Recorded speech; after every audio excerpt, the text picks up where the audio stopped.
My wife, the CEO, threw her pen on the floor at the board meeting and said, "Pick it off the ground." The whole tables laughed. I didn't say a word. That evening, my wife called. "I've chosen to sever all contact. Stay away forever." I replied, "You will regret it." By midnight, the company group erupted in panic as the company value dropped by 95%. 540 missed calls. The conference room smelled like fake confidence and overpriced cologne, with just a hint of desperation masquerading as ambition. You know the type of place. Mahogany table that probably cost more than a sedan, leather chairs that squeaked every time someone shifted their weight to check their Rolex, and a view of the city skyline that screamed, "We're important," louder than a motivational poster at a used car dealership. I was sitting in my usual spot, the one closest to the door, which I'd long ago accepted was the corporate equivalent of the kids' table at Thanksgiving.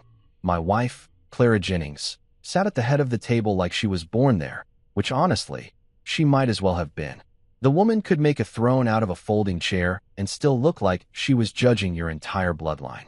Clara was in full Queen of Wall Street mode today, which meant her blazer was sharp enough to cut glass. Her hair was pulled back so tight I wondered if it gave her migraines, and her expression suggested she'd rather be literally anywhere else, but was contractually obligated to tolerate our existence. This was the quarterly report meeting for Jennings and Company, the tech consulting firm that bore her family name and my blood, sweat, and about 7 years of unpaid labor. But hey, who's counting? Oh, right, me. I'm always counting. I was there for one reason and one reason only, because I built the company's entire tech backbone. Every server, every algorithm, every automated system that made this place run smoother than Clara's PR-approved smile. Did I get credit for it? Sure. In the same way the guy who invented the intermittent windshield wiper got credit, technically acknowledged, never actually celebrated, and definitely not compensated appropriately. But Clara had assured me early on that equity in marriage is better than equity in business, which I later realized was corporate speak for, "I'm not putting your name on anything." Around the table sat the usual suspects. There was Richard Pemberton, the CFO, who looked like he'd been born in a Brooks Brothers and sustained himself purely on black coffee and the tears of interns. Next to him was Diane Kowalski, VP of Operations, who had the personality of a spreadsheet and the warmth of a tax audit. Then there was Marcus Chun, the marketing director, who spent more time perfecting his Instagram aesthetic than actually marketing anything. And finally, Clara's personal assistant, Bethany, who had mastered the art of laughing at her boss's jokes approximately 0.3 seconds before anyone else to maintain job security. Clara was midway through the quarterly report, rattling off numbers that meant the company was doing well, thanks to the system I'd built that basically ran itself at this point, when it happened. Her platinum pen, the one she'd special ordered from some boutique in Manhattan that probably charged by the letter for engraving, rolled off the glossy surface of the table. It tumbled in slow motion, like a dramatic scene in a movie where everyone knows something terrible is about to happen but can't look away. The pen hit the carpet with the softest little thud and rolled, naturally, directly toward my shoe. The room went quiet. Not the thoughtful kind of quiet, but the someone just ripped one in an elevator kind of quiet. Clara's eyes, those ice blue weapons of mass destruction, tracked the pen's journey and then landed on me. Not near me. Not in my general direction. On. Me. Like a sniper locking onto a target. "Pick it up," she said. 2 words. Just 2 simple words. But the way she said them, like I was the help, like I was some random dude who'd wandered in off the street, instead of her husband of 8 years who'd built the very platform she was using to present her little PowerPoint, made my jaw clench so hard I thought I might crack a molar. The entire boardroom froze. Richard's coffee cup stopped halfway to his mouth. Diane's fingers hovered over her keyboard. Marcus looked like he was trying to decide if he should film this for LinkedIn or pretend he was suddenly very interested in the ceiling tiles. Then they laughed. Not nervous laughter. Not, "Oh wow, that was awkward" laughter. Full-on, knee-slapping, tears-in-the-eyes laughter. Bethany snorted like a malfunctioning printer, which triggered another wave of giggles around the table. Even Richard, who I'd never seen smile in 3 years, was grinning into his coffee like he'd just witnessed the funniest thing since his portfolio doubled. I looked at the pen. I looked at Clara. I looked at the faces around the table, all of them waiting to see what I'd do. Part of me, The petty, vindictive part that had been taking notes for years, wanted to kick the pin under the table and watch her dive for it in her $1,000 heels. Another part of me, the part that still had to sleep in the same house as this woman, knew that would only make things worse. So I did what I'd become embarrassingly good at over the years. I smiled politely, bent down, picked up the pen, and placed it gently on the table in front of her. "There you go, Your Majesty," I said, keeping my tone light and my smile plastered on like I was auditioning for a toothpaste commercial. That just made them laugh harder. Marcus actually slapped the table. Diane covered her mouth, but her shoulders were shaking. Richard muttered something that sounded like domesticated under his breath, which earned him a sharp look from Clara, but not sharp enough to make him take it back. Bethany had to excuse herself because she was laughing so hard she was crying, which I personally thought was overkill, but what do I know about performative corporate sycophancy? Clara took the pen without a word, without even a nod of acknowledgement, and continued her presentation like nothing had happened, like she hadn't just publicly reduced her husband to the status of a footstool in front of the entire executive team. Like this was just another Tuesday in the glamorous life of Clara Jennings, CEO extraordinaire. But here's the thing about humiliation. It has a funny way of clarifying things. As I sat there, listening to her drone on about projected growth and market penetration and synergistic partnerships, I felt something shift inside me. Not anger, not even hurt. Something colder, something more focused. Inside, even as my face maintained that same pleasant smile, I knew something with absolute certainty. Something big was about to break. And it wouldn't be me this time. I'd spent years building systems, creating fail-safes, embedding backdoors into code that only I understood. Clara thought she owned this company, thought she owned me. But you can't own what you don't understand. And she'd never understood what I'd built. She'd never cared to learn. So I sat there, nodding at the appropriate moments, while my mind raced through lines of code, access points, and one particular function I'd buried deep in the architecture years ago. A little insurance policy I'd told myself I'd never use. Turns out, never is a pretty flexible timeline.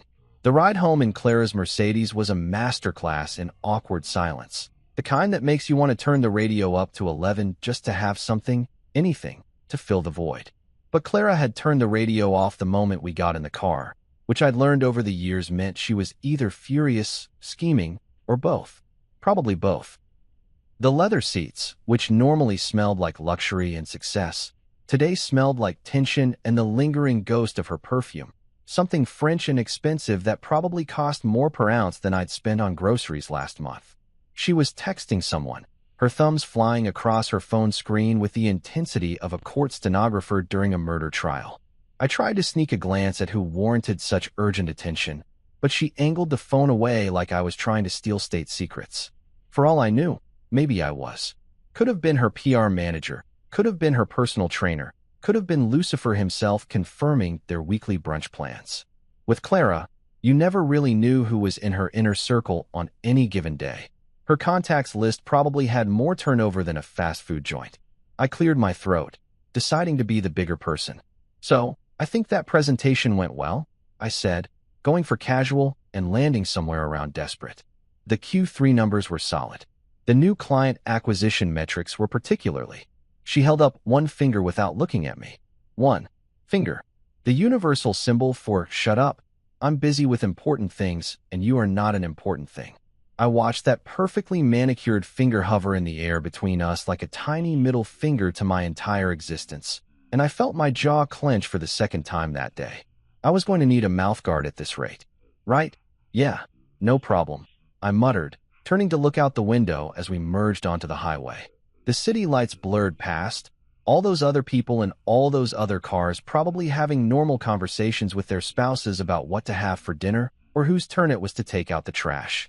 Meanwhile, I was sitting here getting the silent treatment like I was a teenager who'd missed curfew, not a grown man who'd just been publicly humiliated by his wife in front of her entire executive team. I tried again about 10 minutes later, because apparently I'm a glutton for punishment. "Did you want to stop anywhere? We could grab takeout.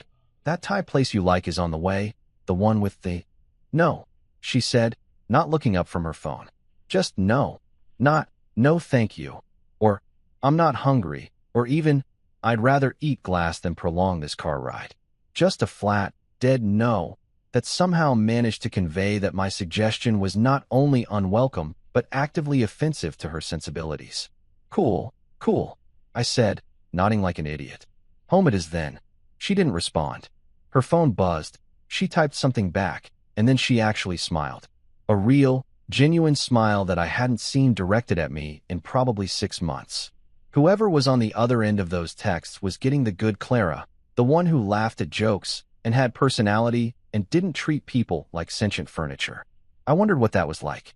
I used to know, back when we were dating, back when she looked at me like I was someone worth looking at. The highway stretched on. I counted exit signs to pass the time. We passed billboard after billboard. Personal injury lawyers promising maximum compensation. Fast food chains advertising deals I'd never take advantage of. A weirdly aggressive ad about gutter cleaning that seemed more threatening than informative. Anything to avoid focusing on the fact that my wife and I were sharing a confined space, and somehow I'd never felt more alone. By the time we pulled into our driveway, our being generous since the house was in her name, purchased with her family money, and decorated according to her taste, it was almost 7:30.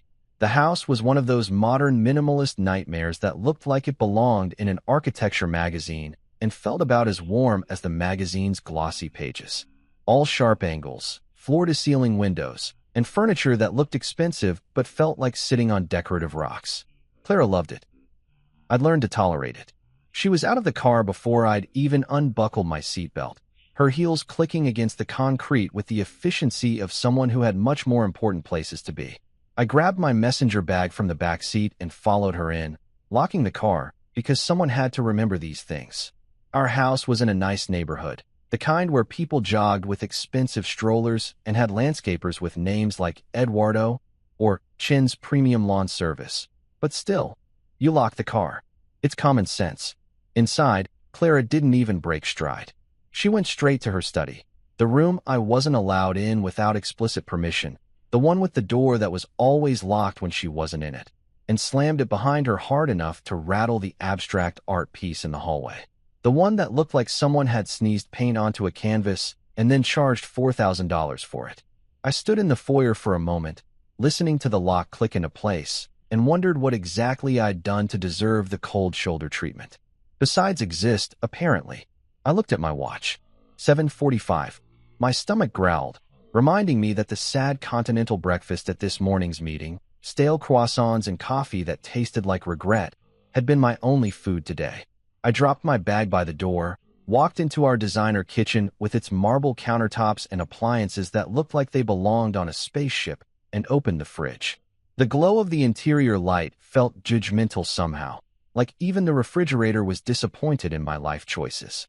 I made dinner anyway, because why not?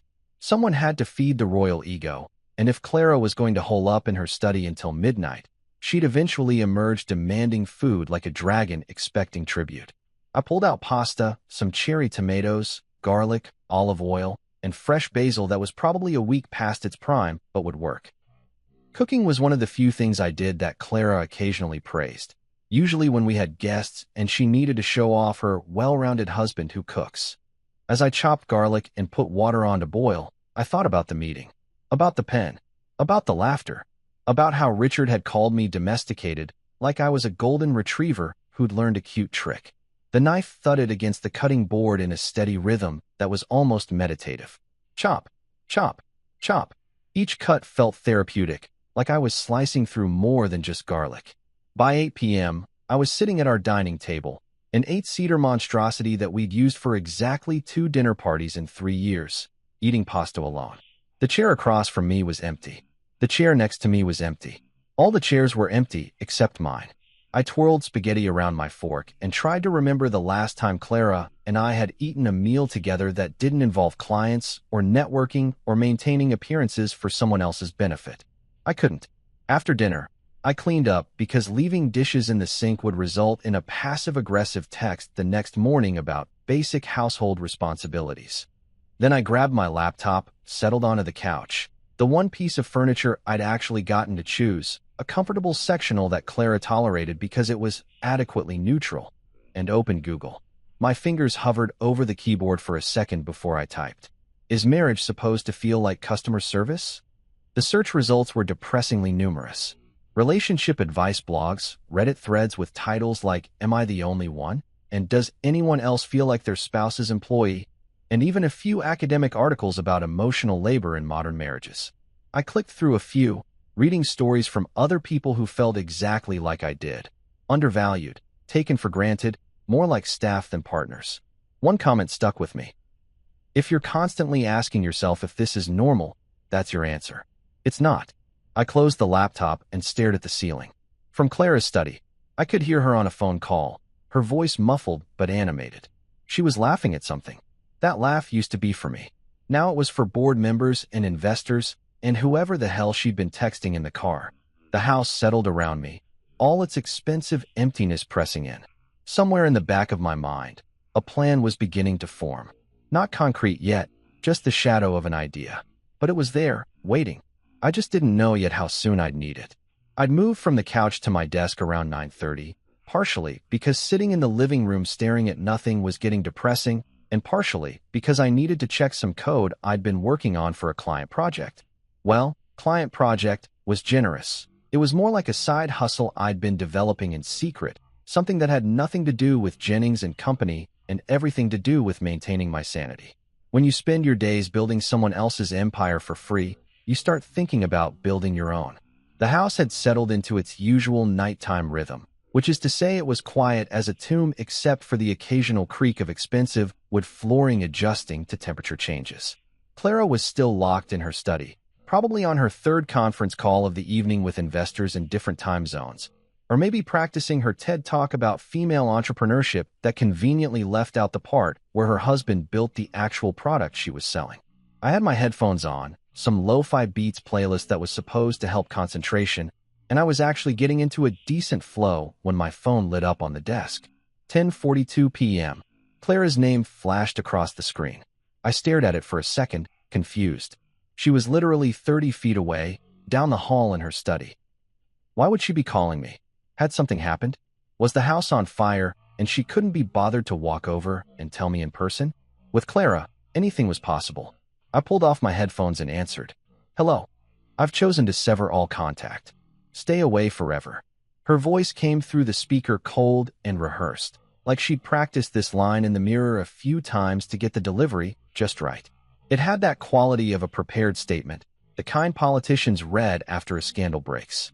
Formal, distant, completely devoid of anything resembling human emotion. I laughed. I actually laughed. Because what else do you do when your wife calls you from 30 feet away to deliver what sounds like dialogue from a particularly dramatic soap opera? What, like, a trial separation? I said, still half convinced this was some kind of weird joke or stress-induced breakdown. Clara, are you okay? Did something happen? No, she said, and I could hear her take a breath, the kind you take before delivering news you know is going to land like a bomb. Like you don't exist. The laughter died in my throat.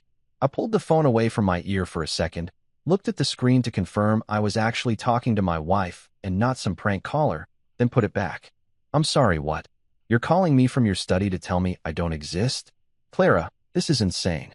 If you want to talk about what happened today, we can. There's nothing to talk about. She cut me off, her voice sharp as a paper cut. I've made my decision. This marriage is over. I want you out of the house by the end of the week. My lawyer will contact you about the details. I sat there, phone pressed to my ear, trying to process what I was hearing. End of the week? Lawyer? This wasn't a conversation. It was a corporate termination. She was firing me from our marriage like I was an underperforming employee who'd failed to meet quarterly expectations. Part of me wondered if she had a PowerPoint presentation prepared for this too, complete, with pie charts showing the decline of our relationship metrics over time. So that's it, I said, keeping my voice level even though my heart was doing this weird thing where it felt like it was beating both too fast and too slow at the same time. 8 years, and you're ending it with a phone call while you're in the next room? You can't even look at me. I don't need to look at you, she said. This isn't a discussion. It's a notification. A notification. Like I was some app on her phone she was deleting to free up storage space. I felt something cold settle in my chest, replacing whatever remnants of affection or loyalty or stupid hopeful optimism I'd been clinging to. It was a strange feeling, like watching something die in real time and realizing you didn't feel sad about it. You felt relieved. Relieved that you didn't have to pretend anymore. Relieved that the shoe had finally dropped after hovering overhead for months, maybe years. I paused, let the silence stretch between us.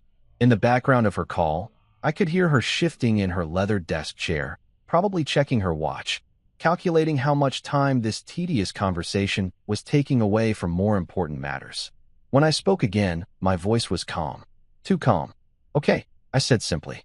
I could almost hear her blinking in surprise on the other end. She'd probably expected tears, or begging, or anger. Some kind of emotional reaction she could later describe to her friends over brunch as proof that I was unstable or difficult. Instead, I gave her nothing. "Okay," she repeated, suspicious. "Yeah, okay. If that's what you want, that's what you'll get." I leaned back in my chair, looking at the lines of code on my screen. Beautiful, logical, predictable code. Unlike people, code did exactly what you told it to do. But you might want to keep your phone charged tonight. There was a beat of silence. "What's that supposed to mean?" "Nothing," I said, and I could hear the smile in my own voice even though I wasn't entirely sure when it had appeared. "Just general life advice. You never know when something important might come up. Would hate for you to miss it. Are you threatening me?" Her voice went up an octave, that carefully controlled CEO persona cracking just enough to let some actual emotion through. "Because if you think you can." "Threatening you?" "Clara, please. I'm just saying it's a good idea to stay connected. You're a busy woman. Important calls to take, emergencies to handle, that sort of thing." I was being deliberately vague, which I knew would drive her crazy. Clara hated not being the smartest person in the room, hated not understanding exactly what was happening at all times. "Anyway, thanks for the heads up about the whole divorce thing. Very professional. Very you." "Don't," she started, but I was done. "Good night, Clara. Sleep tight. Don't let the bedbugs bite, or the market volatility, or whatever it is that keeps CEOs up at night." I hung up before she could respond, which felt better than it probably should have. My phone immediately buzzed with a text from her, probably something scathing about my attitude or my immaturity or my complete failure as a husband. I didn't read it. Instead, I opened my messages, typed out one line, and hit send before I could second-guess myself. "You will regret it." 3 words. Simple, clean, direct. I watched the delivered notification appear under the message, then switched my phone to Do Not Disturb mode. Let her sit with that for a while. Let her wonder what I meant. Let her call back 50 times if she wanted to. I wouldn't hear it. I turned back to my computer, cracked my knuckles like some kind of hacker in a movie, and opened a folder I'd labeled Insurance Policy about 3 years ago. Inside were files with names like System_Architecture_Master Doc and Access_Protocols_Original. TXT, and, most importantly, failsafe_alpha.py. I'd created failsafe_alpha during the company's second year, back when I still believed Clara and I were partners in every sense of the word. It was supposed to be a safety mechanism, a way to protect the company's infrastructure if we ever got hacked or if someone tried to steal our proprietary systems. I'd buried it deep in the code, told Clara it was standard security protocol, and she nodded without understanding a single word because technical details bored her unless they directly translated to $signs. What I hadn't told her was that failsafe_alpha had a very specific trigger condition, one that could only be activated by someone with my exact security credentials and knowledge of the system architecture. And what it did when activated wasn't exactly protect the company. It was more like, well, let's call it aggressive restructuring. I opened the file, scrolled through the code, checking connections and dependencies. Everything was still there, still functional, still waiting. The company ran on servers I'd built, using software I'd designed, with security protocols I'd implemented. Clara owned the name and the client relationships. I owned everything else. She just didn't know it yet. My phone lit up on the desk, Clara calling again. Then a text, then another call. I ignored all of it, focused on my screen. There was a certain poetry to this, I thought. She'd call me from 30 feet away to tell me I didn't exist. Soon, I'd show her what happened when the things she couldn't see decided to stop existing too. I checked the time. 11:47 p.m. Plenty of time before midnight. Plenty of time to make sure everything was ready. I opened a beer from the mini fridge under my desk, a gift from my buddy Marcus, who told me every home office needed one, and took a long drink. Then I positioned my fingers over the keyboard and smiled. Let's see how you like being on the receiving end of a notification, Clara. I poured myself a drink. Whiskey, the good stuff I kept hidden in the back of my desk drawer behind old cables, and a user manual for a printer we didn't even own anymore. Clara thought I only drank beer, which was hilarious considering how little she actually paid attention to anything I did. The whiskey was a 12-year-old single malt I'd bought myself last Christmas when Clara had given me a gift card to Best Buy with a note that said, "For whatever tech thing you need." Romantic, right? Really captures that holiday magic. I sat at my desk, the amber liquid catching the light from my monitor, and opened my laptop properly. Not the sanitized, corporate-approved laptop that Jennings & Company had issued me with all its tracking software and restrictions, but my personal machine. The one with the good processor, the encrypted hard drive, and absolutely zero connections to Clara's digital empire except for the ones I deliberately maintained as insurance. This was my kingdom, this cluttered desk with its coffee-stained mouse pad and the action figure of Iron Man that my nephew had given me 3 birthdays ago, because he said I fixed stuff like Tony Stark. Kid had no idea how right he was. The thing about Jennings & Company that nobody really understood, including and especially Clara, was that it wasn't her company. Not really. Sure, her name was on the door, her face was on the website, her signature was on all the contracts. But the actual company? The beating heart of it? That was all me. I had built its internal systems from the ground up, starting from that dingy one-bedroom apartment we'd shared when we were still pretending to be equals. Back when she'd look at me with something resembling respect and say things like, "We're going to build something amazing together," instead of "pick it up." I'd constructed every server, every database, every line of automation that made the company run smoother than Clara's carefully maintained public image. The client tracking AI that everyone raved about? Mine. The predictive analytics that helped close deals before competitors even knew they were on the table? Mine. The security protocols that had protected the company from 3 separate attempted cyber attacks? All mine. I'd even built the internal messaging system they used, the one that was currently probably lighting up like Times Square with panicked messages from Clara trying to figure out what my cryptic text had meant. Clara owned the spotlight. She was good at that part, I'd give her credit. She could walk into a room and make everyone believe she was the smartest person there, could spin narratives about innovation and disruption that made investors open their wallets like hypnotized cult members. But I owned the code. And the code, my friends, had a very special switch. I pulled up the system architecture files, the ones that mapped out every connection, every dependency, every single point where data flowed through the company's digital infrastructure. It looked like a circuit board designed by someone on a caffeine bender, lines connecting to lines connecting to more lines, each one representing hours of work, late nights, sacrificed weekends. There were sections I'd built during our honeymoon, for crying out loud, because Clara had gotten an urgent call from a potential client and I'd needed to set up a demo environment while she schmoozed them at a beach bar in Cancun. And there, buried about 17 layers deep in a subsystem labeled security_protocols_redundant_backup_v7. A name so boring that no one would ever bother to actually investigate it, was failsafe_alpha. My masterpiece. My insurance policy. My nuclear option.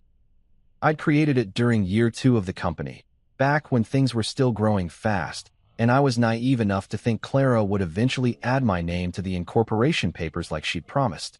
"Let's wait until we're more established," she'd said. "It looks better to investors if there's a single clear leader. You understand, right?"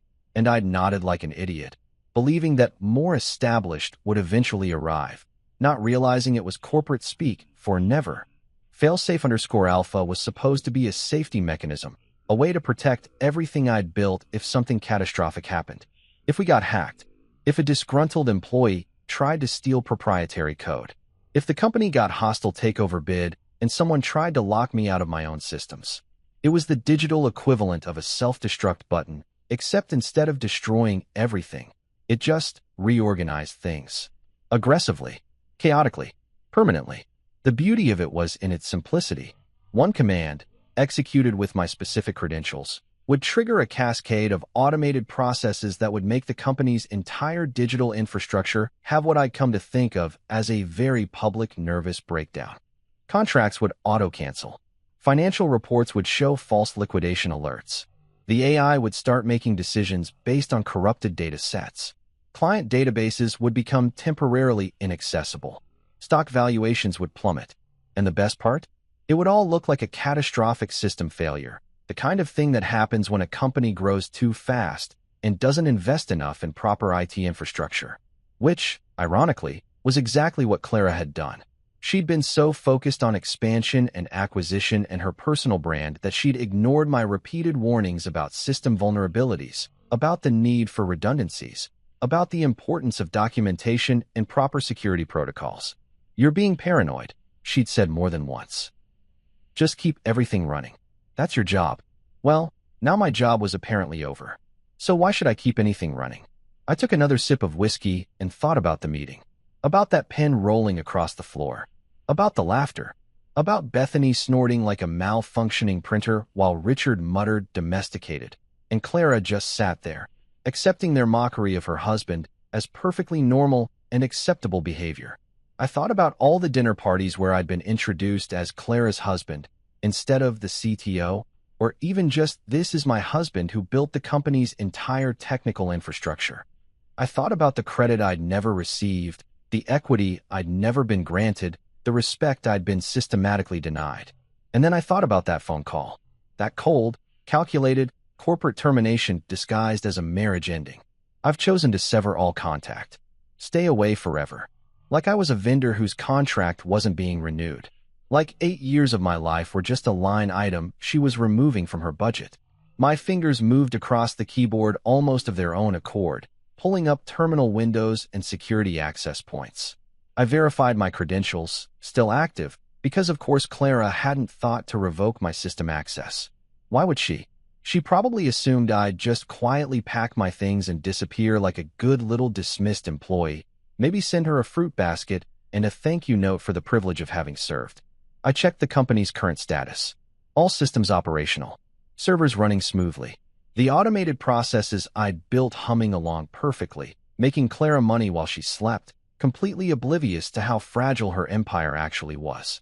I could see the real-time data flowing through, client transactions processing, reports generating, the AI making micro-decisions about resource allocation. It was beautiful in a way. A complex machine operating flawlessly because I designed it to operate flawlessly. For her. I opened another window and pulled up the company's current stock valuation. Trading had closed for the day, but the after-hours numbers looked good. Really good. The company was valued at just over $3.2 billion, which was frankly insane considering we'd started in that cramped apartment with a dream and my coding skills. Clara had been profiled in Forbes last month, featured in their 30 under 40 issue even though she was 37, but apparently they'd made an exception because her visionary leadership was just that impressive. The article hadn't mentioned me once, not even in the acknowledgments. I wondered what Forbes would write about tomorrow. The clock in the corner of my screen ticked over, 11:52 p.m. I had 8 minutes until midnight. Not that midnight was significant in any practical sense. The code would work just as well at 11:53 or 12:47 or 3 in the morning. But there was something poetic about it, something cinematically satisfying about timing the fall of Clara's empire to coincide with the death of one day and the birth of another. New beginnings and all that inspirational poster nonsense. I pulled up the failsafe_alpha file one more time, scrolling through the code to make absolutely sure I hadn't missed anything. Every function was intact. Every trigger was properly configured. Every cascade protocol was ready to execute.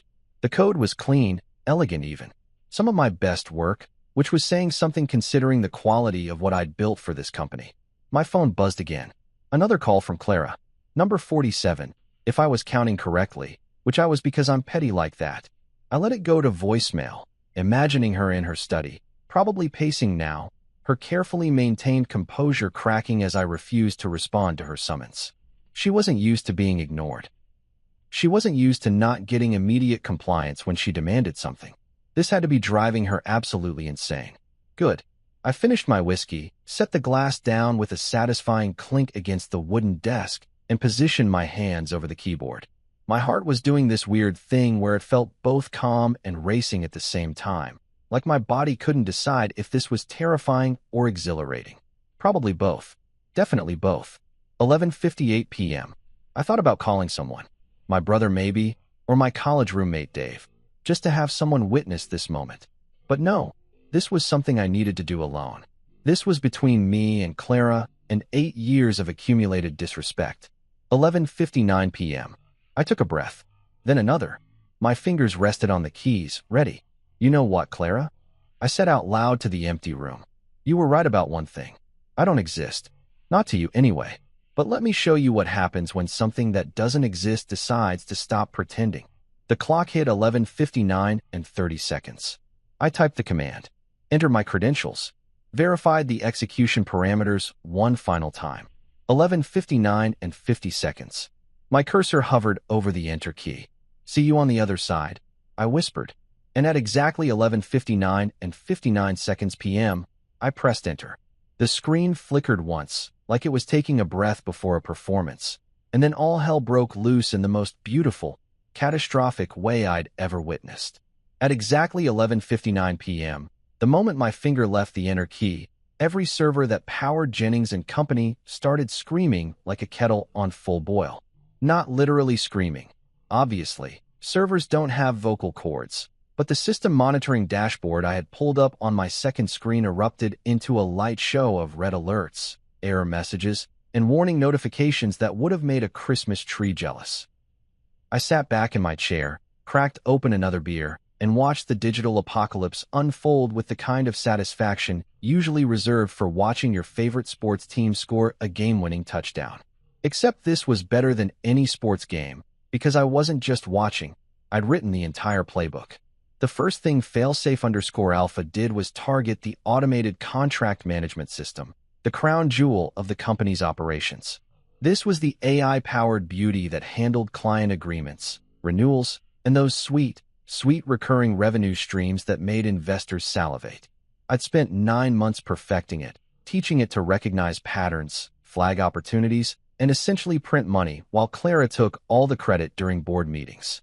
Now, at 12:01 a.m., it had developed a sudden and aggressive case of amnesia mixed with what could only be described as suicidal tendencies.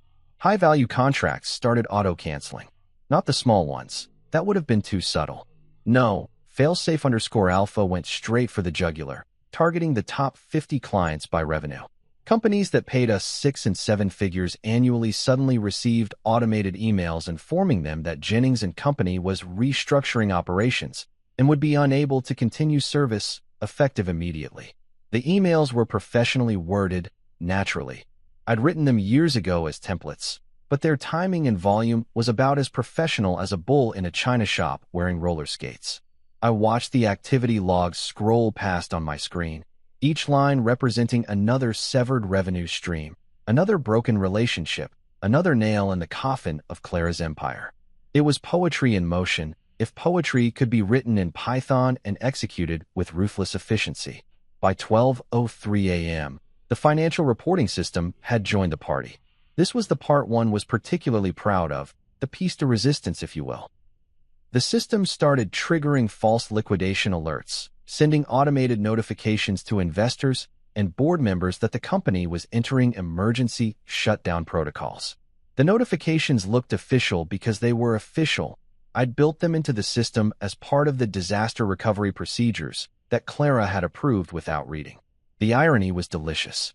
Stock market algorithms that monitored after-hours company communications picked up these alerts immediately. Even though the markets were closed, the automated trading systems that ran 24/7 started adjusting their models, recalculating Jennings & Company's valuation based on what appeared to be a complete corporate meltdown. I pulled up a financial tracking site and watched in real time as the company's theoretical value began to nosedive faster than my faith in marriage. $3.2 billion at 11:59 p.m., $3.1 billion at 12:04 a.m., $2.9 billion at 12:06 a.m. It was like watching a countdown clock, except instead of counting seconds, it was counting Clara's net worth circling the drain. By 12:07 a.m., The client database had decided to take an unscheduled vacation. Not deleted. I wasn't a monster, just temporarily encrypted with a key that only I possessed. To anyone trying to access it, the system would report catastrophic data corruption and recommend immediate IT intervention. The kind of IT intervention that would cost millions and take weeks, assuming they could find someone who understood my architecture well enough to even attempt repairs. Spoiler alert, they couldn't, because I deliberately made the documentation about as helpful as assembly instructions written in ancient Sumerian. The AI systems were really getting into the spirit now. The predictive analytics engine, which normally suggested optimal resource allocation and client engagement strategies, had apparently decided that the optimal strategy was chaos. It started making recommendations like divest all assets immediately and liquidate all holdings, and my personal favorite, terminate all employment contracts and flee to a non-extradition country. I hadn't programmed that last one. The AI had genuinely gone off the rails in the most entertaining way possible. At 12:10 a.m., I decided to check in on the company's Slack workspace, because if there's one thing I'd learned about corporate America, it's that when stuff hits the fan, everyone runs to Slack to panic collectively. I'd maintained admin access to the workspace, naturally, and set my status to invisible so I could lurk like a ghost at my own company's funeral. The main channels were exploding. The first message had appeared at 12:02 a.m. from Dylan, the night shift system administrator, who probably thought this was going to be a quiet Tuesday night of Netflix and occasionally checking server logs. Dylan, guys? Anyone else seeing weird behavior in the contract system? That had been followed approximately 30 seconds later by Dylan. Okay, never mind, everything is on fire. Dylan. Not literally fire, but like digital fire. Dylan. Someone call someone. The IT channel had devolved into complete pandemonium. Messages were flying faster than I could read them. A stream of consciousness panic attacks spread across multiple employees who were apparently all working late or had been woken up by automated alert systems. Sarah_DevOps. All servers reporting critical failures simultaneously? James_backend. How is that even possible? Sarah_DevOps. I don't know, James, that's why I'm asking. Marcus_IT. Contract system just sent termination notices to LexDeck. Sarah_DevOps. LexDeck is our biggest client. Marcus_A was our biggest client. I took a sip of beer and scrolled through more channels.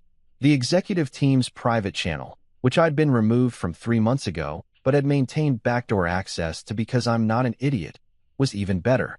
Richard, the CFO who'd found my humiliation this morning so amusing, had posted at 12:11 a.m. Richard_CFO, what's happening? Richard_CFO, someone explain to me why Bloomberg is reporting we're in liquidation. Richard_CFO, our stock projection just dropped $2.1 billion. Diane, VP of Operations, chimed in with her characteristic grace under pressure. Diane_Ops, this can't be real. Diane_Ops, this has to be a hack. Diane_Ops, we're down $3.1 billion. And then, at 12:15 a.m., the message I'd been waiting for appeared, written in all caps with the fury of 1,000 suns. Clara_CEO, fix this now. Clara_CEO, I want every single person on this platform working on solutions immediately. Clara_CEO, someone get our lead developer on the line. I laughed out loud at that one, the sound echoing in my empty office. Lead developer. That's what she called me when she needed something fixed, when my actual title was apparently too complicated or too generous for regular use. I wondered how long it would take someone to point out that the lead developer was her soon-to-be ex-husband, who she'd just fired via phone call from 30 feet away. Marcus from marketing. Not the same Marcus as Marcus_IT, because apparently every tech company is legally required to employ multiple people named Marcus, provided the answer. Marcus_marketing. Clara, isn't that your husband? The chat went silent for approximately 15 seconds, which in Slack time felt like an eternity. Then, Clara_CO, someone else. Get someone else. Clara_CEO, call external consultants. Clara_CO, call anyone. Richard_CFO, we're down 95% market cap in 17 minutes. I checked the financial tracker again. He wasn't exaggerating. From 3.2 billion to 160 million in less than 20 minutes. That had to be some kind of record. I should probably check the Guinness Book of World Records, see if there was a category for fastest destruction of a tech company by a scorned spouse. My phone, which I'd left on Do Not Disturb, showed 73 missed calls. 60 from Clara, the rest distributed among various board members and executives who'd somehow gotten my personal number and were presumably calling to either beg for help or threaten legal action. Maybe both. I ignored all of them, far too invested in watching the Slack drama unfold. At 12:17 a.m., someone, I think it was one of the junior developers, made the mistake of asking the question everyone was thinking. Kevin_Junior_dev, could this be an inside job? The chat exploded again. Everyone had theories. Disgruntled former employees. Corporate espionage. Russian hackers. Chinese intelligence.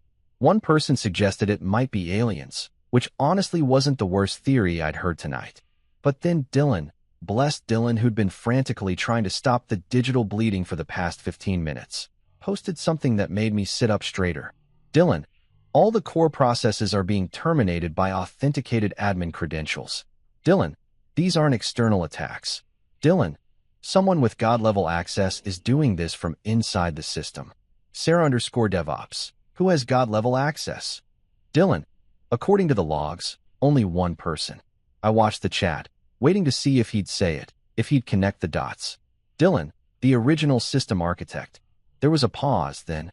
Marcus_IT. Wasn't that. Sarah_DevOps. Oh. Clara_CEO. Don't you dare say his name. Too late, Clara. Way too late. I opened a new terminal window, typed out one final command, and posted it directly into the company's main Slack channel for everyone to see. It was petty, immature, and absolutely worth it.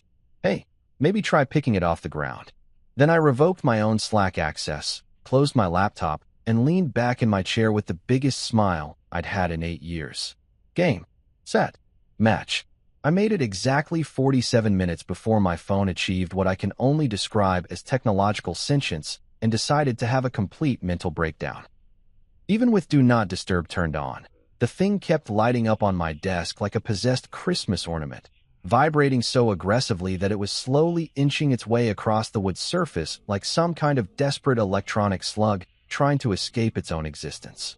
I'd read somewhere that smartphones could theoretically overheat from excessive use, and I was genuinely starting to worry that mine might achieve nuclear fusion and take out the entire home office. By 1:15 a.m., I'd received 217 missed calls. I know this because I made the mistake of checking, thinking maybe the chaos had died down and people had accepted their fate with grace and dignity. Spoiler alert, they had not. The call log read like a who's who of corporate America's worst nightmare. Board members, investors, Clara's personal assistant Bethany, the CFO Richard who'd found my humiliation so entertaining just 12 hours ago, and even some numbers I didn't recognize, which meant people were giving out my contact info like Halloween candy to anyone who might possibly be able to fix this catastrophe. There were voicemails too. So many voicemails. My inbox had apparently reached its maximum capacity at 50 messages and just gave up, which honestly felt like a metaphor for something, but I was too busy being petty to analyze it. I listened to exactly 3 of them before deciding that I valued my sanity more than I valued entertainment. The first was from Richard, sounding like he was having a legitimate panic attack. Pick up. Pick up. Pick up. I don't care what happened between you and Clara. The company is hemorrhaging value like. I don't even have a metaphor. It's just bad. Call me back immediately. We'll pay you whatever you want. Name your price. I'm serious. I will personally write you a check right now if you... The message cut off there, presumably because he'd exceeded the time limit. The second was from Diane, VP of Operations, who'd apparently decided that anger was the best approach. I don't know what you think you're doing, but this is criminal. Criminal. We will sue you for everything you have. You'll never work in this industry again. You'll delete. The third was from Clara's mother, Patricia, which was unexpected. Patricia had never liked me, had made it abundantly clear from day one that her daughter was marrying down by choosing a tech guy instead of a lawyer or a doctor or literally anyone else with a more respectable pedigree. Her message was exactly what I'd expected. I always knew you were trouble. Poor Clara, dealing with a vindictive child throwing a tantrum. When she divorces you, She'll take everything, you know. Everything. My lawyers will make sure. Delete, delete, super delete. By 1:47 a.m., the missed calls had climbed to 392. My phone was no longer vibrating. It was having a full-on seizure. I watched it dance across my desk, buzzing and lighting up in a rhythm that was almost hypnotic. Call from Clara. Call from unknown number. Call from Richard again. Call from someone labeled Jennings Board. Emergency. Call from Clara. Call from another unknown number. It was like watching a slot machine that only paid out in anxiety and professional consequences. I decided this was as good a time as any for a snack break. I walked to the kitchen, leaving my possessed phone behind to have its electronic meltdown in peace. The house was quiet except for the distant, muffled buzzing coming from my office, which sounded vaguely like an angry bee had been trapped in a jar.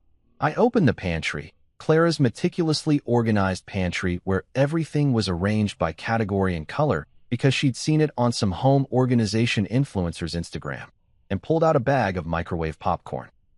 The butter lover's kind, because if you're going to watch your ex-wife's empire crumble in real time, you might as well do it with proper snacks. The microwave hummed to life, and I stood there watching the bag expand and rotate, listening to the kernels pop in increasingly rapid succession. There was something meditative about it, honestly. Pop, pop, pop. Pop, pop, pop, pop, pop. Kind of like the sound of Clara's net worth disappearing, now that I thought about it. When the popcorn was done, I grabbed a beer from the fridge, my third of the night, but who was counting besides me, and headed back to my office. My phone had given up trying to move and was just lying there on the desk, screen flashing desperately. The notification count had stopped updating at 99 plus, which was Apple's way of saying, dude, seriously, what is happening in your life right now? I picked up the phone, scrolled through the recent calls with mild interest while munching popcorn. There were some interesting additions to the list now. A number with a New York area code that my caller ID helpfully informed me was from Goldman Sachs Private Wealth Management. A call from someone named Trevor Marks, Wall Street Journal, which presumably meant the Wall Street Journal was already circling like a shark that smelled blood in the water. Several calls from law firms with names that sounded like they cost $1,000 an hour just to pronounce. And Clara. So many calls from Clara. The timestamps told a story of increasing desperation. 12:47 a.m., 12:51 a.m., 12:55 a.m., 1:02 a.m., 1:04 a.m., 1:06 a.m., 1:07 a.m.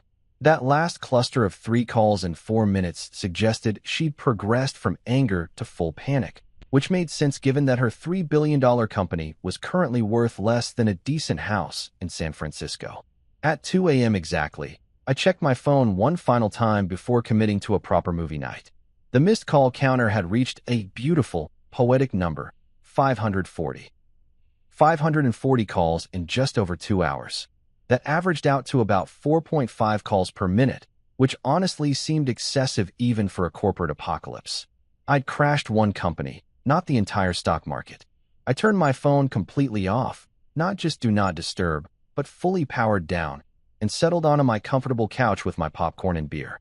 The TV remote sat on the coffee table next to Clara's collection of interior design magazines that she never actually read, but kept around because they made her look cultured.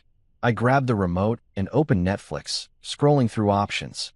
What does one watch while their ex-wife's empire burns down in real time? An action movie felt too intense.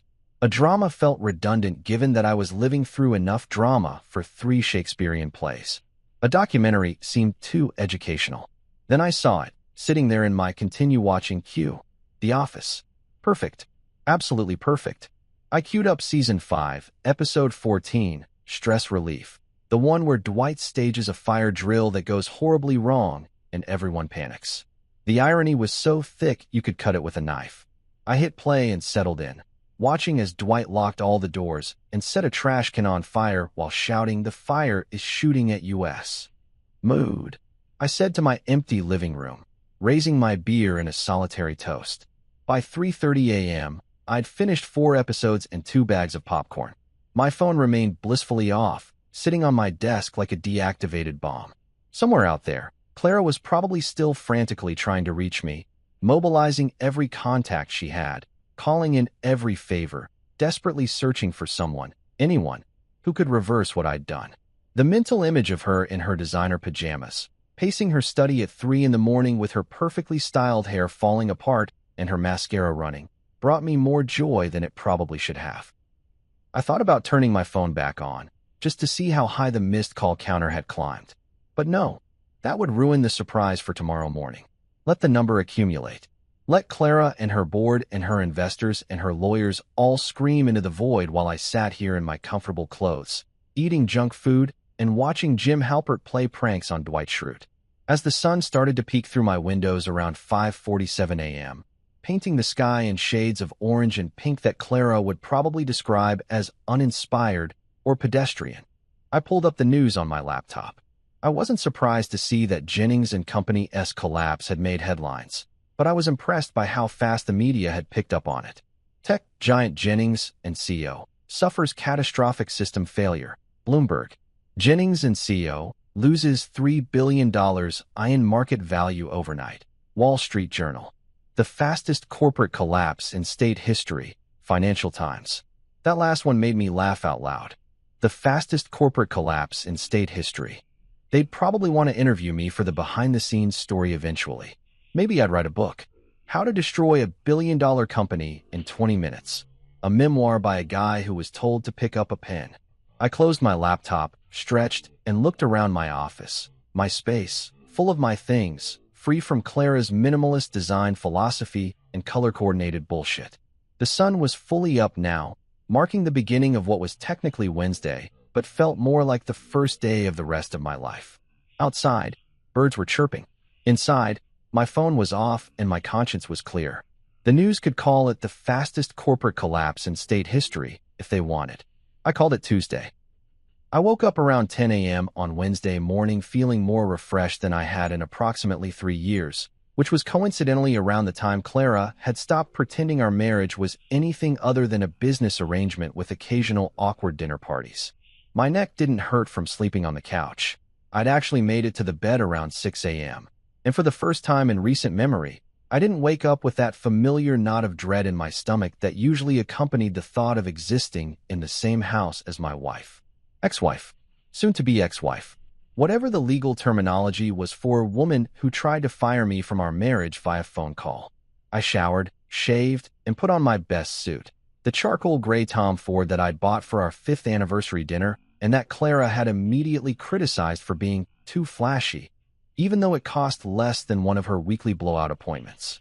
I paired it with a crisp white shirt, my favorite tie with the subtle geometric pattern, and the watch my brother had given me when I'd graduated college with my computer science degree. The watch was nothing fancy, just a reliable Seiko, but it kept perfect time and hadn't once tried to publicly humiliate me, which made it more valuable than most of the people I'd be seeing today. By 10:47 a.m., I was walking into the Jennings & Company building like I owned the place, which technically I kind of did from a built-every system that makes this building function perspective, even if Clara's name was on all the paperwork. The lobby was chaos incarnate. People were speed-walking in every direction like extras in a disaster movie, their faces painted with various shades of panic and disbelief. The receptionist, a normally unflappable woman named Sandra who'd worked the front desk for 6 years, looked like she'd aged a decade overnight. Her eyes were red-rimmed, and she was on the phone with someone, saying, "I don't know," over and over again with increasing desperation. She saw me walk in, and her eyes went wide. She dropped the phone, literally just let it fall from her hand, while whoever was on the other end kept talking, and stared at me like I was a ghost. Or a bomb. Or a ghost carrying a bomb. "Hi, Sandra," I said cheerfully, giving her a little wave. "Crazy morning, huh?" She opened her mouth, closed it, opened it again, and then just pointed toward the elevators with a shaking finger. No words, just pointing. I took that as permission to proceed.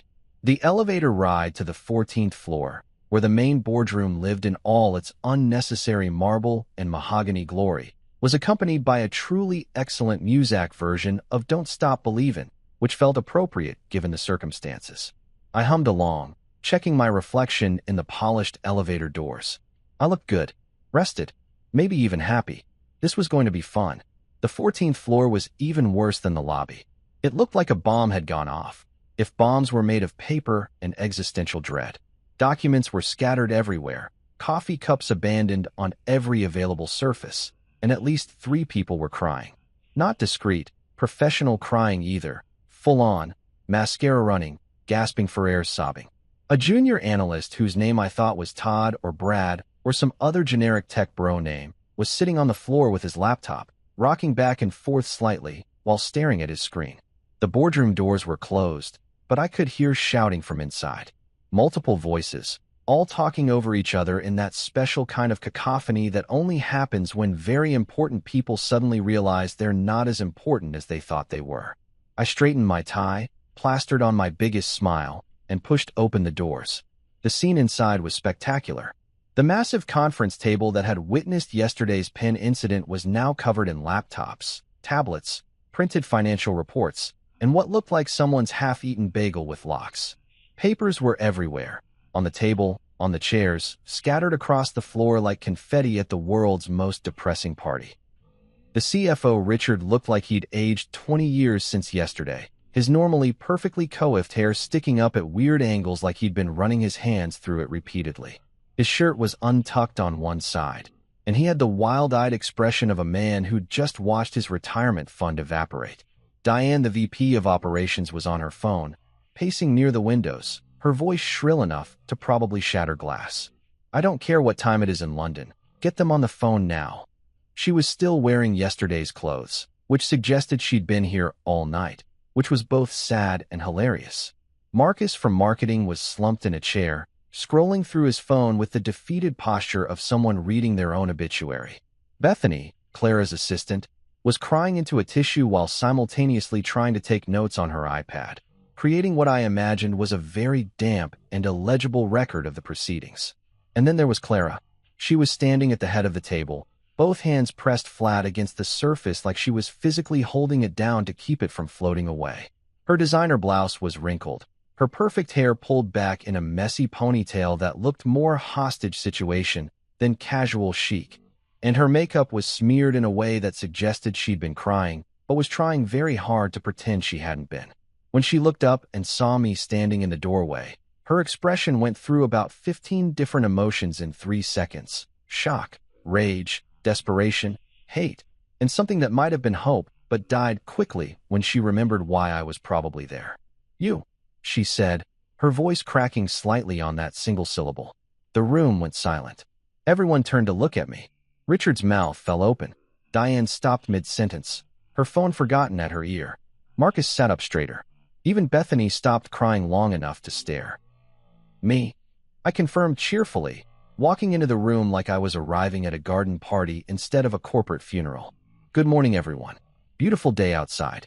Anyone catch the sunrise? No? Too busy watching your stock value circle the drain? Understandable. You destroyed everything." Clara's voice cracked again, and she pushed off from the table, taking a step toward me. Her hands were shaking. Actually shaking. I'd never seen Clara lose her composure like this. Not even when we'd lost our first major client in year 1. Not even when her father had died. She'd always been ice-cold, perfectly controlled, the queen who never showed weakness. But right now she looked absolutely shattered. I smiled, the kind of smile that I'd been practicing in the mirror this morning while brushing my teeth. Calm, collected, maybe even a little amused. "Oh, come on, Clara. You did that when you dropped the pen." The silence that followed was so thick you could have cut it with a knife and served it at a dinner party. It was delicious, absolutely delicious. I could see the realization spreading across everyone's faces, the connection between yesterday's casual humiliation and today's corporate apocalypse. Richard actually gasped. Diane's phone slipped from her hand and clattered to the floor. Marcus whispered, "Holy shit," under his breath. Clara's face went through several more color changes, pale to red to an interesting shade of purple that probably wasn't medically advisable. She lunged for her phone on the table, her movements jerky and desperate. "Security," she said, her voice barely above a whisper. "I'm calling security." "Too late," I said, still smiling. I pulled a folder from under my arm. I'd been carrying it this whole time, but nobody had noticed because they were too busy having collective breakdowns, and tossed it onto the table. It landed with a satisfying thwop that made Bethany jump. "I've already transferred my ownership patents and algorithm licenses to a new firm. Everything I'd built, every line of code, every system architecture, every proprietary algorithm, it's all legally mine. And as of 7:32 this morning, it all belongs to ArcForge Technologies. ArcForge, Richard croaked, finally finding his voice. What the hell is ArcForge? I turned to look at him, my smile growing wider. My firm, Richard. My company. The one I built this morning while you were all busy panicking. Funny thing about intellectual property law, when you never put your partner's name on any of the legal documents despite 8 years of promises, they retain ownership of everything they create. Clara owns the name Jennings and Company and the client relationships. I own everything else. I watched the implications sink in across their faces. Without the systems I'd built, Jennings and Company was just an empty shell with a fancy name. They had nothing to sell, no infrastructure to support clients, no AI to automate processes. They were a car dealership without any cars, a restaurant without a kitchen. You can't do this, Diane said, but her voice lacked conviction. She knew I could. They all knew I could. Already did, I replied. I looked around the room one more time, taking in the destruction, the panic, the beautiful chaos that I'd created with one command and 8 years of contingency planning. Oh, and by the way, Jerry and Priya from your board? They called me this morning. They're joining ArcForge as senior advisors. They said they loved my sense of humor. That wasn't entirely true yet. Jerry and Priya had sent inquiring emails, but we hadn't finalized anything. But the looks on everyone's faces made the embellishment worth it. Clara just stared at me, her mouth opening and closing like a fish drowning in air. For once in her life, she had absolutely nothing to say. I straightened my tie one more time and headed for the door. Before I left, I turned back, catching Clara's devastated expression one last time. Oh, and Clara, if you drop your pen today, pick it up yourself. The door closed behind me with a satisfying click, and I walked toward the elevator with my head held high, leaving the wreckage of Clara's empire scattered across that conference room like the world's most expensive jigsaw puzzle. 48 hours. That's all it took for ArcForge Technologies to go from a spite-fueled idea I'd incorporated while eating popcorn and watching The Office to the hottest name in the tech industry. 48 hours for my newly minted company to trend globally on Twitter, LinkedIn, and even TikTok, where some finance bro with exceptionally good hair had made a video about the fastest revenge glow-up in tech history that got something like 4 million views. I didn't have TikTok. I valued my attention span. But my nephew sent me the link with approximately 17 fire emojis and the message, "Uncle, you're famous." I'd spent Wednesday afternoon after leaving the Jennings and Company boardroom doing what any reasonable person would do after destroying their ex-wife's billion-dollar empire. I went to Costco and bought a rotisserie chicken because spite is hungry work and I'd been living off popcorn and beer for 36 hours. Then I went home, set up a proper office space in my spare bedroom. The one Clara had always insisted should be a meditation room that she never once meditated in, and got to work building something that was actually mine. The incorporation papers for ArcForge Technologies were filed by 6 p.m. Wednesday.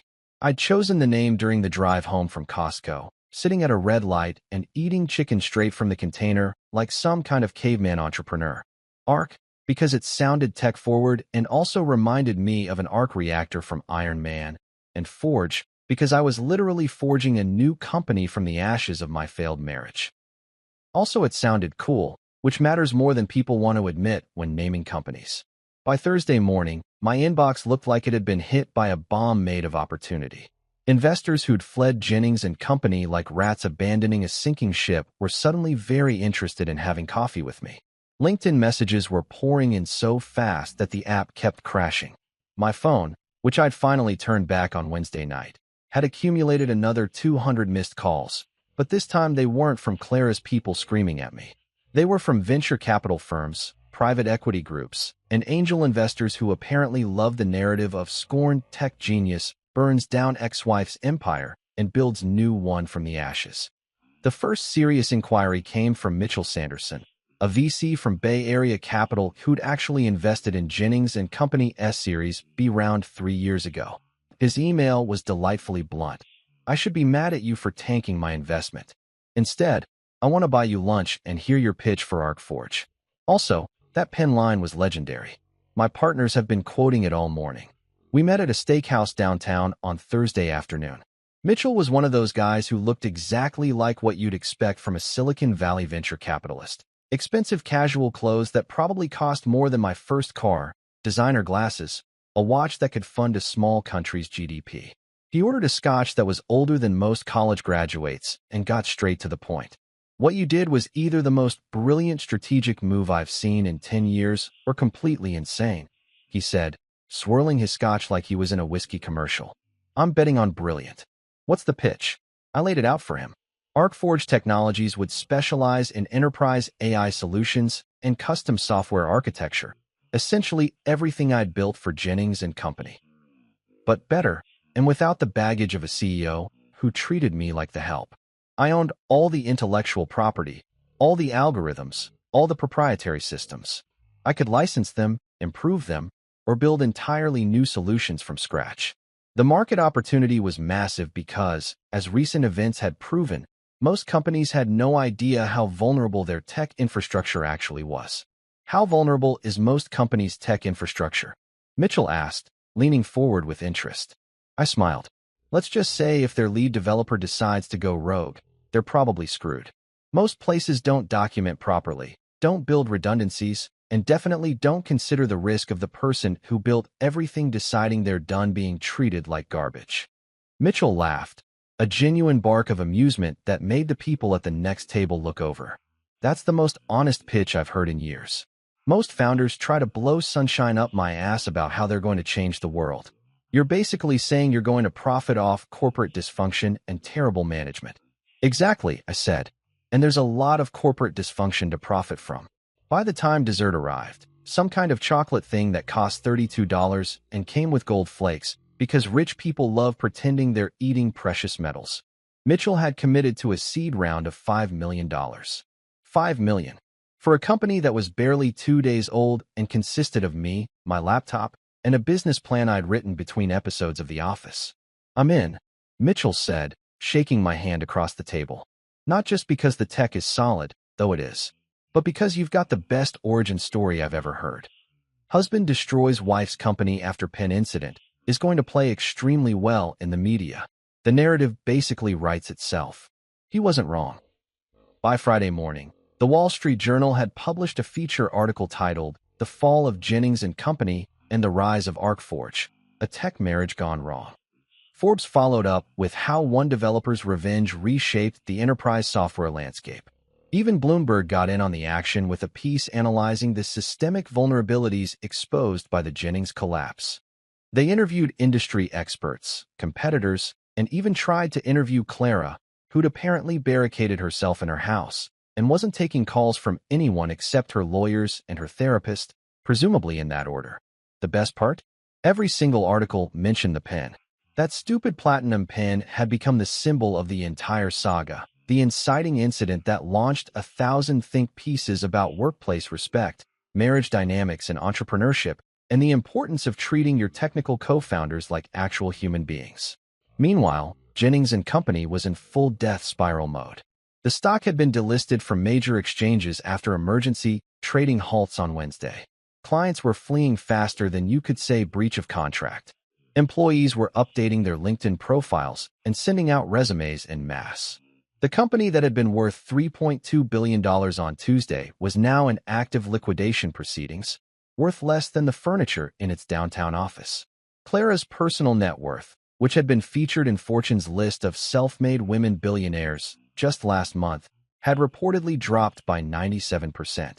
The media was having an absolute field day with the reversal, and while part of me felt like I should feel guilty about destroying her life's work, mostly I just remembered that phone call. I've chosen to sever all contact. Stay away forever. Yeah, well, careful what you wish for, Clara. By Friday afternoon, I'd hired my first 2 employees. Jerry Blackwood and Priya Kapoor had been on Jennings and Company's board for 4 years, both of them sharp, experienced, and apparently more loyal to good technology than to Clara's ego. Jerry was a former CTO at a Fortune 500 company who'd retired early and gotten bored. Priya was a strategic consultant who specialized in corporate turnarounds and had the kind of network that made things happen. They showed up at my house/temporary office Friday at 2 p.m., dressed business casual, and carrying coffee from the good cafe downtown. We sat in my living room, the same living room where I'd eaten pasta alone on Tuesday night, and talked strategy. I have to ask, Jerry said after we'd covered the basics of equity splits and role definitions. What's your leadership philosophy? Every company needs some kind of guiding principle. I thought about it for exactly half a second. The answer was obvious, had been obvious since the moment that pen rolled across the conference room floor. I grinned. If you drop your pen, pick it up yourself. Jerry and Priya looked at each other, then burst out laughing. Real, genuine laughter that filled the room and made me feel, for the first time in years, like I was exactly where I was supposed to be. I love it, Priya said, wiping tears from her eyes. That's going on our website. That's going on business cards. That's going to be our entire corporate culture. Damn right it is, I said, raising my coffee cup. Welcome to ArcForge, where we build great technology and treat people like actual human beings. Revolutionary concept, I know. We clinked our paper coffee cups together like they were champagne glasses, and I looked around my living room at the beginning of something real, something mine, something that Clara couldn't touch or take credit for or diminish. Outside, the sun was shining.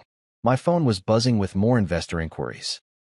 And somewhere across town, in a minimalist house that felt more like a museum than a home, my ex-wife was probably sitting in her study, surrounded by lawyers, trying to figure out how her perfect life had imploded in less than a week. I hoped she was comfortable. I hoped she remembered who built everything she'd lost. And I really hoped she'd learn to pick up her own damn pen. 1 week after the fall of Jennings & Company, I was sitting in my new office space on the 23rd floor of a building in the financial district, reviewing contract proposals from 3 different Fortune 500 companies who apparently loved the idea of hiring the guy who'd just pulled off the most spectacular corporate implosion in recent history. The office wasn't huge, about 1,500 square feet, but it was mine. Actually mine, with my name on the lease, my logo on the frosted glass door, and absolutely zero risk of someone telling me the desk I'd chosen wasn't CO enough. Speaking of the desk, I'd deliberately chosen the same IKEA model I'd had in our spare bedroom at home. The one Clara had looked at with barely concealed disgust and said made me look like a freelancer working from a coffee shop instead of a serious businessman. It was solid oak, had good cable management, and cost about $300, which meant I could actually afford to spill coffee on it without having an existential crisis about furniture depreciation. I'd paired it with a comfortable ergonomic chair, 2 monitors, and a Spider-Man Funko Pop that my nephew had given me as an office-warming gift. The Spider-Man was positioned prominently where clients could see it, because if people couldn't handle a CEO who liked comic books, they probably couldn't handle working with me anyway. Jerry had the office next to mine, separated by a glass partition that we could frost for privacy, but usually kept clear because we discovered we both thought better when we could bounce ideas off each other randomly throughout the day. Priya had claimed the corner office with the better view, arguing that as our head of strategic growth, she needed to see the horizon, which Jerry and I suspected was just corporate speak for, I want the nice windows, but we'd agreed because Priya was already bringing in clients faster than we could onboard them. It was around 2:30 on a Tuesday afternoon, exactly 1 week since I'd pressed enter and watched Clara's empire crumble, when our receptionist Katie buzzed my desk. Katie was a college student working part-time, studying computer science at the State University, and had immediately earned my respect by showing up to her interview with a portfolio of side projects and zero tolerance for corporate nonsense.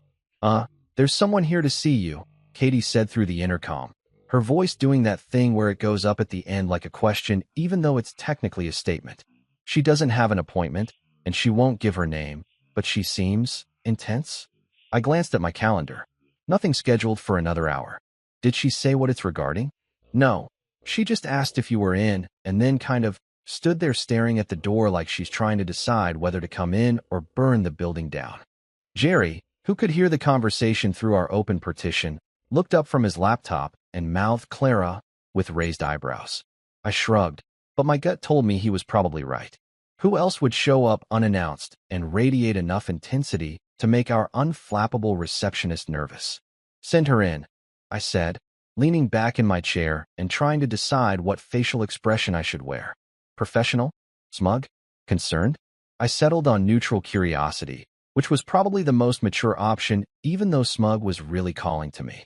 The door opened, and Clara walked in. Except it wasn't the Clara I'd last seen in that boardroom a week ago, and it definitely wasn't the Clara who'd sat at the head of conference tables like she was royalty presiding over her subjects. This Clara looked like she'd been through a war and lost badly.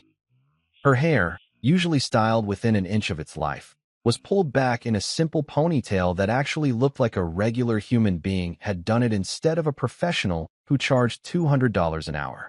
She was wearing jeans, which I'd seen her wear exactly twice in 8 years, both times under extreme duress, and a plain sweater that looked like it might have actually come from a normal store instead of some boutique where they serve you champagne while you shop. But it was her eyes that really got me. They were exhausted, the kind of exhausted that comes from not sleeping properly for days, from crying until you run out of tears, from watching everything you'd built collapse and realizing you couldn't stop it. The ice blue weapons of mass destruction had melted into something that looked almost human, almost vulnerable. No security guards flanked her.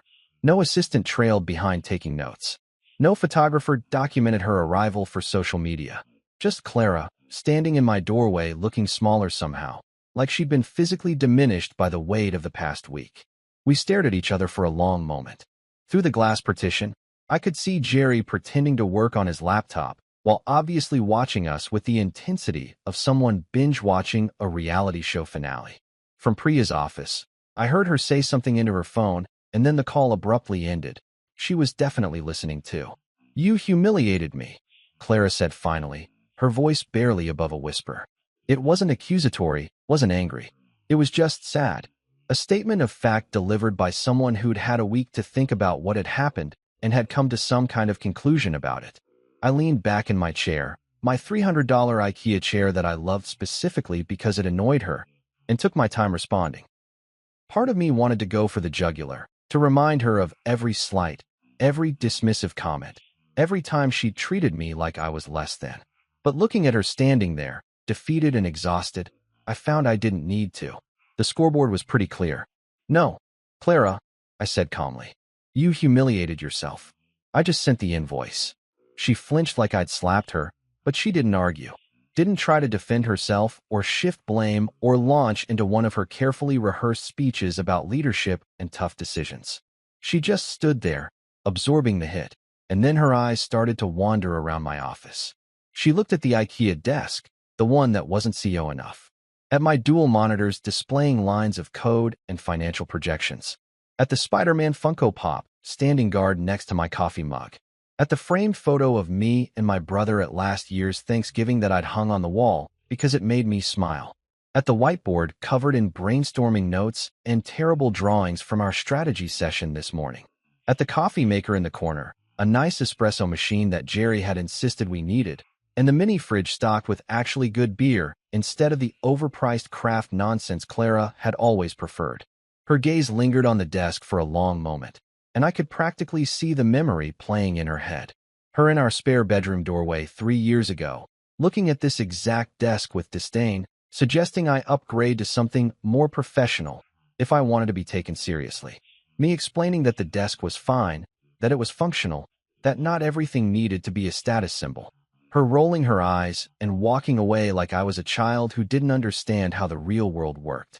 Now that desk sat in a successful company's office, with my name on the door and investors literally lining up to give me money. The desk hadn't changed. The world's perception of it had, because the person sitting behind it had stopped letting other people define his worth. "This is," Clara started, then stopped. Her hands were shaking slightly, I noticed. She clasped them together to hide it. "This is really nice. The office." "Thanks," I said simply. I wasn't going to make this easy for her by filling the awkward silence with small talk or false pleasantries. She'd come here for a reason, and I was curious to see what it was. "Jerry and Priya," she said, gesturing vaguely toward the glass partitions where my 2 employees were now completely abandoning any pretense of working and just openly watching us. They were supposed to be loyal to the company. They were loyal to good business, I corrected. Turns out that's not the same as being loyal to you. Another flinch. She wrapped her arms around herself like she was cold, even though the office was perfectly comfortable. "The lawyers say I can't sue you." Something about intellectual property rights and the contracts being insufficient. Non-existent, I supplied helpfully. The contracts protecting your ownership were non-existent. Because you never put my name on anything, remember? You were going to eventually, but you were waiting until we were more established, except we were plenty established. You just didn't want to share credit. I know, she said quietly, and that surprised me. Not the admission, the quiet way she said it, like she was genuinely accepting responsibility instead of spinning it into something else. I know I did this. I know I took you for granted. Took everything you built for granted. I waited. There had to be more. Clara Jennings didn't show up at her ex-husband's office to deliver a simple apology. That wasn't her style, even defeated.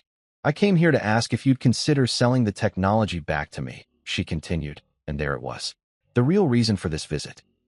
Not all of it, just enough for Jennings and Company to fulfill our existing contracts. I have investors willing to fund a rebuild, but they need guarantees that we can actually deliver services, and without your systems, you have nothing to deliver, I finished. Yeah, I'm aware. I built it, remember? I can't pay you what it's worth, she said, her voice cracking slightly. But I can offer you 40% of whatever we rebuild. Partnership equity. Your name on everything this time. Real partnership, like it should have been from the start. I almost laughed. Almost. The audacity of it. Coming here, after everything, and offering me what she should have given me 8 years ago like it was some kind of generous gift instead of the bare minimum of respect. But I didn't laugh, because looking at her standing there, I realized something important. I didn't want it. I didn't want to rebuild Jennings and Company. Didn't want 40% of a company that would always have her family name on the door. Didn't want to go back to being someone's partner when I could be my own boss. No, I said simply. No. She looked confused, like she'd been so certain I'd jump at the chance. But you'd be. I'd be your partner again, I interrupted.